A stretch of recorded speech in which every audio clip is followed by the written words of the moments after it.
Here to Slay by Unstable Unicorns, who have shown up in conventions and now overall Target and so forth.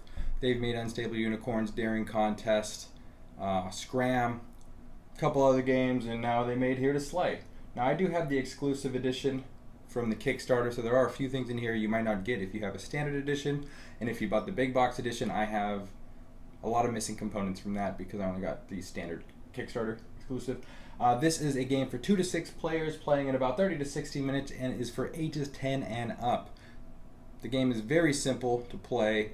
The artwork is incredible. It really adds a lot of pulp to the juice contents of this game. And I will talk more about the things I like, dislike, and found neutral about it after you check out how to play it. Welcome. Here to Slay. Here to Slay is a game of heroes that slay dangerous monsters while trying to sabotage everyone else also trying to destroy monsters. Throughout the game, you'll be equipping your heroes, using magic, rolling modifiers, all in order to either A, slay 3 monsters, or B, collect enough unique party members to equal 6. Now let's focus on that second one really quick, while also introducing the party leaders. You'll start off by choosing one of the party leaders who all have their own class, keeping in mind you need 6 unique classes to win the game, and having their own special abilities, like the Protecting Horn, the Guardian Leader. Each time you play a modifier card on a roll, either add 1 or minus 1 to that roll. Every class is unique in their own way, and each ability does push you into a better direction in its own way. So for this round, since this is my favorite color to play in games, and I also love rogues and archers, we're going to go with this here Ranger, the Divine Arrow. Each attack roll on a monster, you get a +1 for it. Player number 2 is going to be a Thief, because that's my second favorite role in RPGs. Alright, now let's go over monsters, which is the second way to win. Killing 3 monsters, or slaying them. Girl. Okay, so let's go over one of the monsters. This is the Dark Dragon King. That is a monster. The requirements is you need 1 bard and 1 hero of any type. There are 2 things to happen when you battle this monster. You'll either roll less than 4, and you have to discard 2 of your cards. Or, when you roll, you'll get a +8, or an 8 and over, which means you slay this monster. Slaying this monster puts it in your inventory, I guess, for lack of a better word, and each time you roll for a hero card after that, you get a +1 to your roll. So what we do is shuffle up this hero monster deck and lay 3 out across. So do these rotate out. Every time one's slayed, you bring out a new one. Very simple.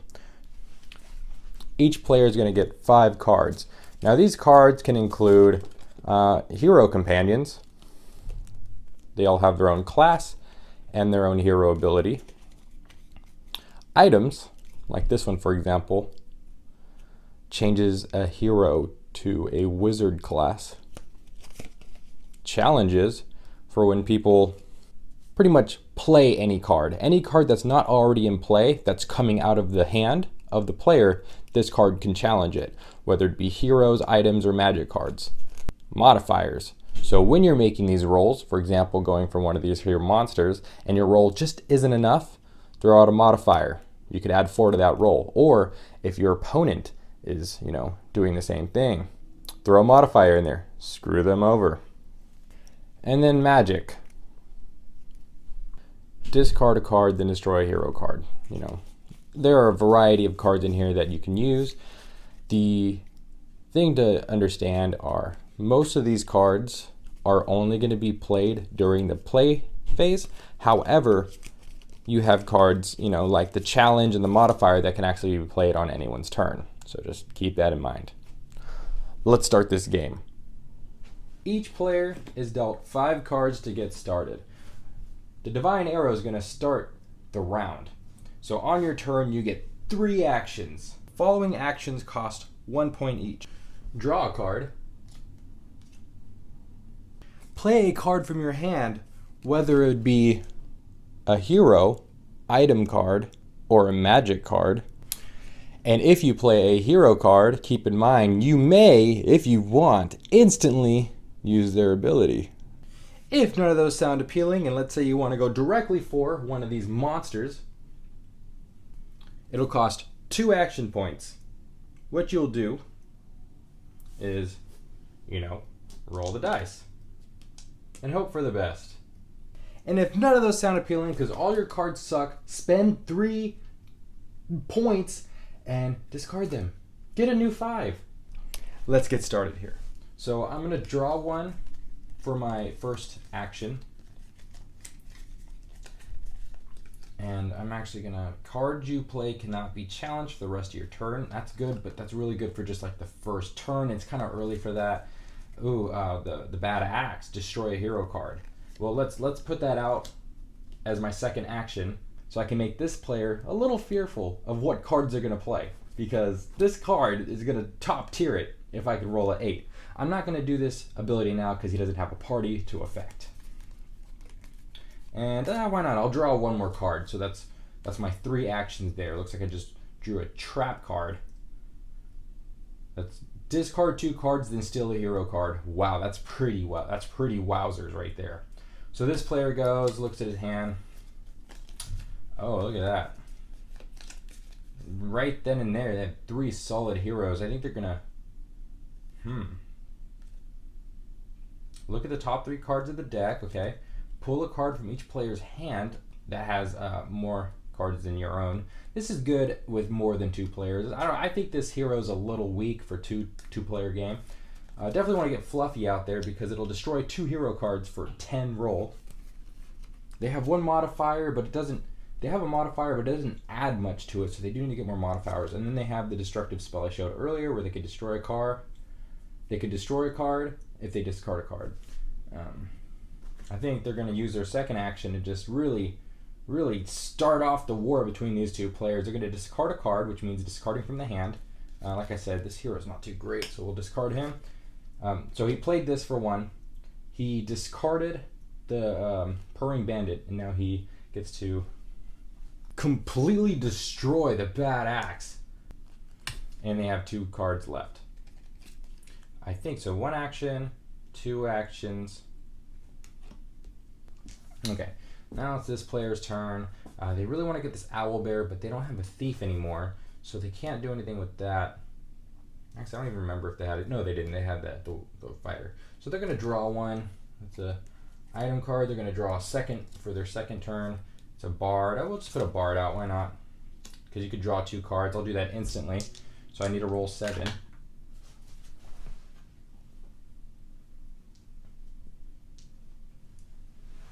Literally not going to give me what I need. And I want to save my modifiers, so I'm not going to use those. Alright. Nothing happens. That was 3. So this player goes, they draw for 1. This monster card, magic card's gone. Oh, but they got a couple heroes here. So look at another player's hand, look at the top 3 cards of the deck, add 1 to your hand, and return the other 2 to the top of the deck. That's pretty good. Let's get this hero out here and attempt to do that. Wow, that was a perfect roll, an 8. So they get to look at the top 3 cards of the deck and add 1 to their hand. And let's get a fighter in here so we can work on winning. And then they're going to put out another hero. So as you can see, they're more than halfway done with winning because they have 4 different classes out here. They only need 6. So this player goes, they're going to equip an item. Now when you equip an item, they have to go under the hero, like this. Now if you unsuccessfully roll to use the equipped hero's cards effect, you could draw a card. So I like this combo because if I fail, I can still draw a card anyways. Now it's this player's turn. They need some more cards, so they're going to draw. Choose a player. That player must sacrifice a hero card. Wow, that's good. That's just really, this guy's really about just taking advantage of everything that this player is trying to do by getting rid of them. But he's not going to use that yet. He's actually going to use the last 2 actions to attack Owlbear here. So start with the roll. And he has a 7. So what he could do is modify. Oh, Jesus Christ. Okay. Alright, now this player goes, and they're going to draw for one action. It's just, oh man, these are just, what a trashy bags of hands. We're going to just try to draw in 2 new cards. So he's going to roll, and it looks like we got a 7 exactly. So we draw 2 cards. Anything good? No, just a bunch of challenge cards and a bunch of, literally, a bunch of challenge cards, man. That's hella funny. Discard 2 cards, then steal a hero card. Let's see here. I drew 1. I used his action, so I have 1 left. So if I play this magic card, I can discard 2 cards and steal a hero. So let's discard these cards here. These are requirements for challenge, you know, that hero. And we're gonna steal this one from him because I really like that one. Destroy a hero card. That is just too powerful. All right, so now we kind of have the little lead in the game, and got rid of some of our challenge cards because they're trash. Immediately put this in the discard. So we're gonna fast forward a bit. This player's, you know, gonna go for the owlbear again to show you what it looks like when we get a monster card. He has his thief. He has a regular hero, so he has a thief and hero.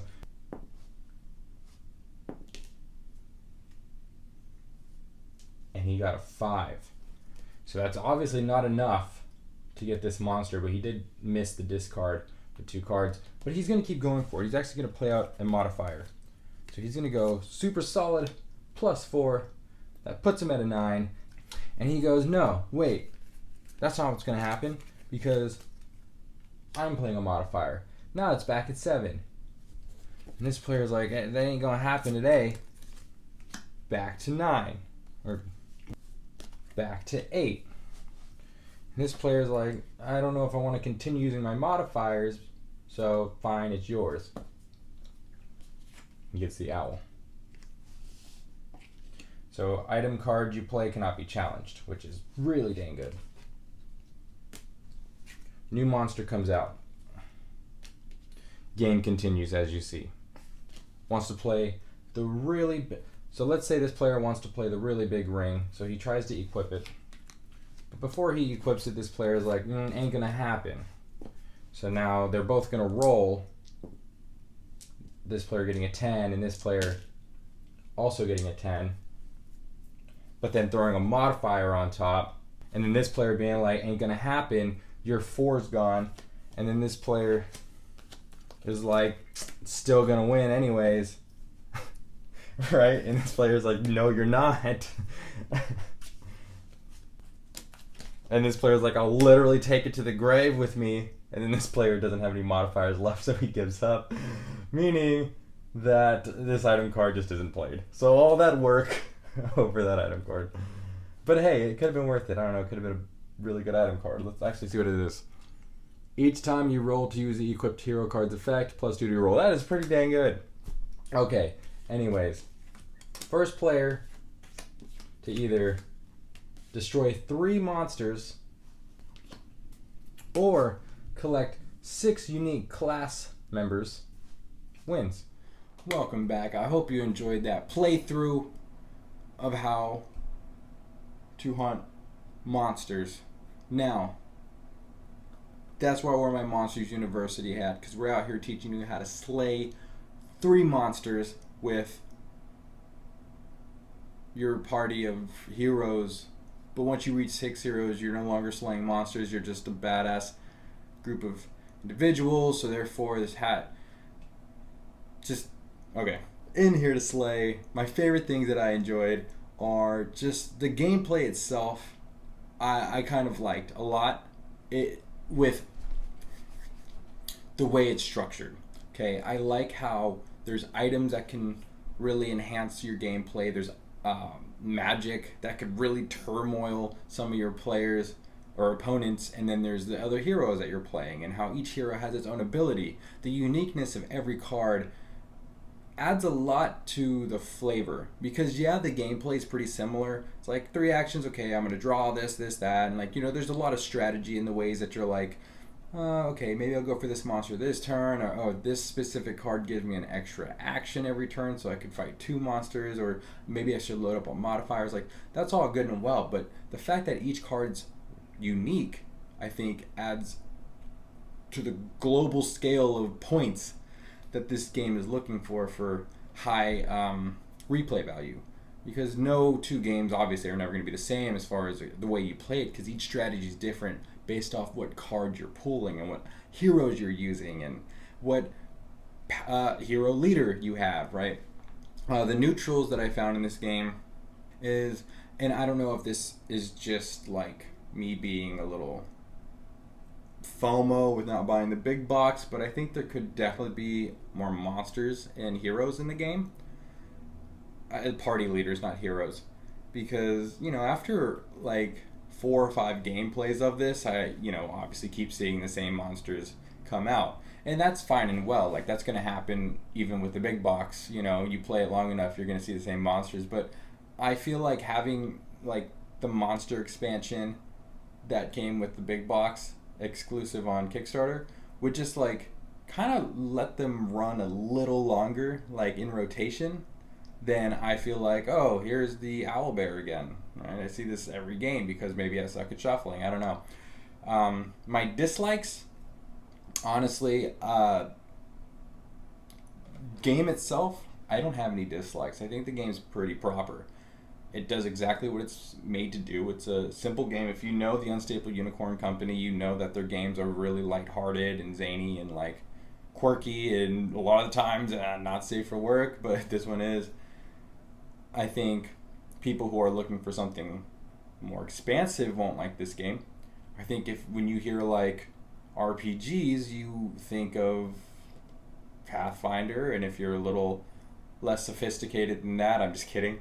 You know, Gloomhaven would be a good choice, or even going all the way down to other simple RPGs like Red Raven's Megaland.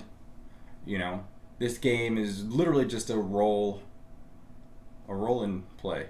You're just rolling, modifying, and growing your army to roll and modify better than that. So I liked it, but not a lot of people might like it. I don't know. It's one of those games, right? I mean, the company itself is very successful, so it's hard to really find anything to dislike about this game. They do everything well enough for party experiences, right? If this is a game that interests you, and if you are a fan of other games from Unstable Unicorns, highly recommend this one to get into your pouch, because unlike the party verse of every other game they have, this does kind of stray away from the party and brings us a little more like game night attitude, which I can appreciate, being that I play a lot of their games. It's nice to have like an Unstable Unicorn night and be like, okay, we just got done completely humiliating ourselves in daring contest. You want to fight some monsters? Yeah. Alright, anyways, thank you so much for watching. You all have a nice day.